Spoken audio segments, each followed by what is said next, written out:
집을 안 사고 싶어서 안 사냐, 대출이 안 나오고 지금 살 수가 없는데 어떻게 사냐. 근데 실제로 여러분들이 대출을 자세히 알아보셨나요?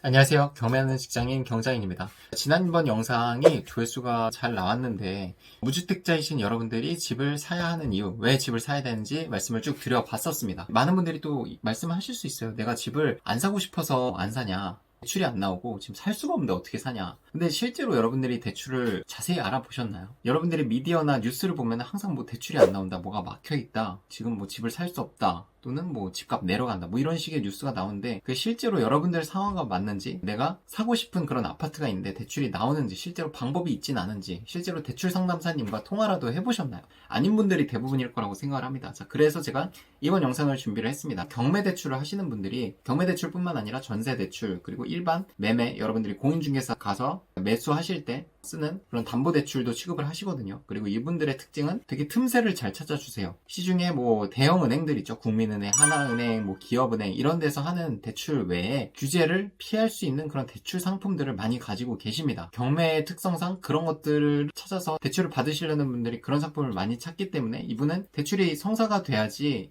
돈을 받으시는 분들이기 때문에 그런 걸 찾아줍니다. 그래서 대출 상담사님 실제로 인터뷰를 해서 제가 규제 지역, 비규제 지역, 그리고 오피스텔 기준으로 나눠가지고 대출이 얼마나 나오는지 제가 답변을 받았습니다. 단 그 기준은 여러분들이 직장 생활을 하고 있고 사업을 하시는 분은 소득 신고를 월에 200 정도는 하신다라는 기준으로 제가 피드백을 받았습니다. 그 외에 기준에 벗어나시는 분들은 별도로 대출 상담사님과 통화하시면서 피드백을 받으시면 좋겠습니다. 현재 시점 2022년 3월 29일 기준이기 때문에 시간이 지나면 이게 또 바뀔 수도 있어요. 그렇기 때문에 이거를 기준으로 알아보시되 무조건적으로 믿고 여러분들이 집을 사거나 계약서를 쓰거나 경매로 낙찰을 받거나 이러시면 안 되고, 항상 하기 전에 재확인을 해서 물어보셔야 됩니다. 경장인 영상에서 이렇게 얘기를 했는데 맞나요? 이렇게 물어보면 간단하겠죠. 실제 화면을 보면서 여러분들께 대출이 어떻게 나오는지 좀 설명을 드려보도록 하겠습니다. 대출이 안 나와서 투자를 못한다고 하시는 분들을 위해서 제가 실제로 대출 상담사님을 만나 뵙고 대출이 어떻게 나올 수 있는지 피드백을 듣고 왔습니다. 제가 이 표로 정리를 한 거고요. 크게 현재 규제 지역이 있고 비규제 지역이 있죠. 주거용 부동산들은 규제 지역이냐 아니냐에 따라서 대출이 정말 달라지게 됩니다. 그리고 상업용 시설인 오피스텔이 있습니다. 하나하나 나눠서 말씀을 드려볼게요. 많은 분들, 대부분의 분들이 아마 여기에 있을 겁니다. 개인 명의로, 법인이 있지는 않으실 거니까 개인으로 규제 지역을 본다라고 했을 때 무주택자이시면 투기과열지구, 그러니까 서울이나 뭐 대표적으로 집값이 많이 오른 지역, 제가 별도 영상에서 설명을 드렸었습니다. 호갱 노노에서 확인을 하시면 된다고 말씀을 드렸어요. 그래서 무주택자이신 분들은 KB의 60%, 낙찰가의 90, 이 둘 중에 작은 금액이에요. 그렇죠? 대부분의 경매로 아무리 싸게 받아도 보통 낙찰가가 KB 60보다 낮진 않으니까 보통 여기에 걸릴 거예요. 그래서 KB 60까지 나온다라고 아시면 될 것 같아요. 그리고 조정지역, 투기과열지구보다 한 단계 낮은 규제인 조정대상 지역은 KB의 70까지 나온다. 이게 되게 커요. 보통 경매는 이제 감정가라는 걸 보는데 여기는 KB를 봅니다. 그래서 KB가 시세가 오른 거를 더 빠르게 반영을 하고, 감정가는 보통 6개월, 1년 전 가격을 산정하기 때문에 시간의 차이가 있어서 집값이 그 사이에 많이 올랐다면 KB로 보는 게 사실 대출 여력은 훨씬 더 좋습니다. 그래서 KB를 본다는 거, 경매로 받아도 KB로 본다는 거 말씀을 드리고, 유주택자이시면 1주택이라도 있으시면 기존 주택을 처분하는 조건으로 KB의 40, 그리고 조정지역은 KB의 50. 주택을 처분해도 무주택자처럼 대출을 해주지 않아요. 그래서 요거는 뭐 이 정도 대출이 나온다라고 아시면 될 것 같아요. 금리는 3점 중반대로 알고 있습니다. 그리고 비규제 지역은 주택이 있어도 60%, 감정가의 60% 나오고요. 그리고 주택이 없다라고 하면은 KB의 70%까지 받을 수가 있습니다. 그래서 저 같은 다주택자도 여기에 해당돼서 뭐 DSR의 문제만 없으면 여기에 감정가 60까지는 나와요. 오피스텔은 아시는 것처럼 제가 많이 설명을 했죠. 영상으로. 감정가의 70, 낙찰가의 80, 둘 중에 작은 금액으로 나옵니다. 그래서 싸게 받으면 받을수록 80%까지 나올 수 있고, 감정가에 비해서 비싸게 받으면 70, 여기에 걸리게 됩니다. 둘 중에 작은 금액이에요. 금리도 얼마 안 됩니다. 4점 넘는 걸로 전 알고 있었는데 3점 중반대를 형성하고 있습니다.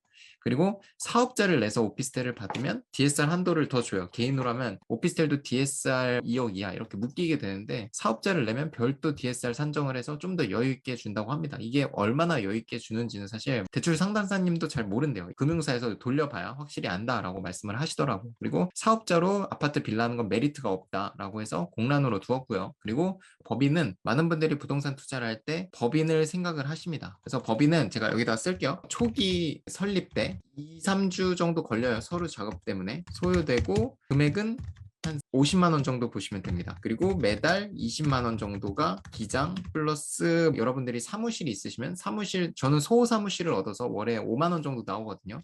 근데 진짜 그걸 임대하는 게 아니라 진짜 사무실을 구한다라고 하면은 그 사무실 비용이 있겠죠. 그 비용도 산정을 하신다면 여기에 넣으시면 됩니다. 그래서 초기 50만 원, 매달 20만 원이 고정적으로 나간다라고 보시면 돼요. 크게 부담되는 게 아니다라고 하면은 부동산 투자를 적극적으로 하시겠다 하면은 뭐 법인을 설립하는 것도 나쁘지 않다고 생각이 듭니다. 왜 그러냐? 지금 여기 개인으로 하셨을 땐 주택이 있으면 대출이 여기에 걸리고 이것도 그나마 이제 주택을 처분하는 조건이죠. 근데 법인을 설립하시면 대출이 많이 나와요. 대신 선취수수료 1.2%, 그리고 중도 상환은 이제 3개월까지만 1%고 그 이후에는 없습니다. 금리가 9.9%. 금리 9.9%의 질에 겁을 먹으시는 분들이 계신데 여러분들이 얼마짜리 하실지 모르겠어요. 보통의 서울의 아파트가 한 10억이라고 할 때 70% 대출 받으면 7억이죠. 7억에 9.9%면 얼추 10%니까 7천만 원. 그거를 12로 나누면 한 달에 700만 원 정도 나오는 거죠. 한 650만 원이죠. 12로 나누면. 이게 부담이 될 수도 있는데 여러분들이 10억짜리를 10억에 사실 거 아니잖아요. 경매로. 그죠? 지금 경매 얘기하는 겁니다. 10억짜리를 만약에 여러분들이 1억 싸게 9억에 받았는데 그러면 대출이 6.3억이죠. 한 달에 그러면 550이라고 가정을 해볼게요. 이게 부담이 될까요? 법인을 그냥 명목상으로 만드신 뭐 직장인 분이라면 부담이 될 수 있어요. 월급이 훨씬 더 초과되니까. 근데 진짜 법인을 하시는 분들, 법인으로 돈을 버시는 분들은 한 달에 550만 원이 크게 부담이 안 되는 분들도 사실 많이 있거든요. 그리고 중요한 거는 1억을 싸게 샀잖아요. 대출이자 550만 원이 사실 별게 아닐 수도 있어요. 왜냐면 양도 차익이 1억이니까. 그러니까 좀 여유가 되시는 분들은 이런 걸 노려볼 수 있어요. 아니, 제가 예시를 10억짜리로 드렸지만 아파트가 뭐 10억짜리만 있는 건 아니잖아요. 이게 부담이 되면 5억짜리를 4억에 받아서 그러면 한 달에 뭐 200만 원 정도 나올 것 같아요. 제가 계산을 해보진 않겠지만. 그래서 이런 식으로 어쨌든 대출이 좀 필요하신 분들은 이 법인을 활용하실 수도 있다. 이건 신생 법인이어도 똑같이 대출이 나온다고 합니다. 그래서 대출을 활용하실 수도 있고 개인으로 하셨을 때 여기서 막혀서 아파트 투자가 안 된다라고 포기하지 마세요. 중요한 건 이거 여기입니다. 제가 이 두 개를 말씀드리려고 했는데 앞에 건 말씀드렸고 개인으로 하실 때 KB의 70까지 대출 받을 방법이 있습니다. 펀딩이라는 상품을 쓰는 건데 중요한 게 여러분들이 이런 고금리 상품을 못 쓰는 게 신용도잖아요. 신용도가 떨어질까봐. 근데 신용도 하락도 없습니다. 물론 금리나 선취 수수료는 있어요. 선취 수수료는 이제 대출 받자마자 내는 수수료예요. 1억을 받으면 100만 원을 내야 됩니다. 그럼 금리는 9.9%. 잘 계산을 해보세요. 금리 9.9%, 선취 수수료 1%가 부담일 수도 있지만 이건 한 번만 내는 거고 금리 9.9%가 크겠지만 내가 그거 이상으로 싸게 산다면 이게 메리트가 있는 거거든요. 주택이 있어도 70%, 80%까지 나오니까 한번 잘 생각을 해보시기 바랍니다. 그리고 펀딩 상품으로 오피스텔을 받으면 금리는 좀 높지만 감정가 70이 아니라 무조건 낙찰에 80까지 대출을 받을 수가 있어요. 그래서 제가 여기서 드리고 싶은 말씀은 방법은 찾으면 다 있어요. 대출 상담사님이 되게 많거든요. 저희 카페에 제가 링크에 남겨드리겠지만 많으니까 여러 사람한테 여러 대출 상담사님께 꼭 상담을 받아보시고 이런 상황이라 대출을 못 받고 있는데 이걸 피할 수 있는 상품이 있냐. 상담사님들이 그런 걸 전문적으로 하시는 분들이거든요. 틈새를 찾아서 연결을 해주시는. 펀딩이 뭐냐면 금융사가 아니라 좀 돈이 있으신 법무사분들끼리 모여서 돈을 뭉쳐서 개인으로 대출을 해주시는 분들이에요. 근데 그게 뭐 불안하다, 뭐 신용도 하락도 없지만 그게 불안하다, 뭐 돈 뜯길 것 같다 이러면 안 하면 되는 거고요. 그거를 이겨내서 내가 투자를 하겠다. 투자자라면 그 정도 리스크는 감수를 해야 된다고 생각을 합니다. 저도 그렇게 하고 있고. 그래서 이런 방법이 있으니까 특히 요 두 개, 그리고 오피스텔은 제가 많이 말씀드렸으니까 논외로 하고 이렇게 두 개는 여러분들이 이걸 하실 수 있는 용기만 있다면 대출을 얼마든지 받을 수 있다라는 거, 법인을 설립하시든 아니면 펀딩 상품을 하시던 방법이 있다라는 거 말씀을 드리고요. 그래서 제가 이 파일도 저희 카페에 올려놓고 링크를 달아드리겠습니다. 자, 추가적으로 제가 지난주 금요일날 수원지방법원에 갔는데 좀 놀란 물건이 있어서 용인시 기흥구에 있는 신동백 롯데캐슬 에코 1단지라는 아파트인데 이게 경매물건에 나와서 제가 이 물건은 굉장히 많이 들어오겠나라고 생각을 했었어요. 왜냐면 감정이 5억 3천이지만 지금 시세가 7억이 넘어갔거든요. 7억 3천, 뭐 4천 이렇게 됩니다. 여러분들이 한번 이거는 확인을 해보세요. 물론 이제 찝찝한 건 있었어요. 1월 달에 7명 입찰을 했었고 낙찰 받으신 분이 잔금을 안 냈습니다.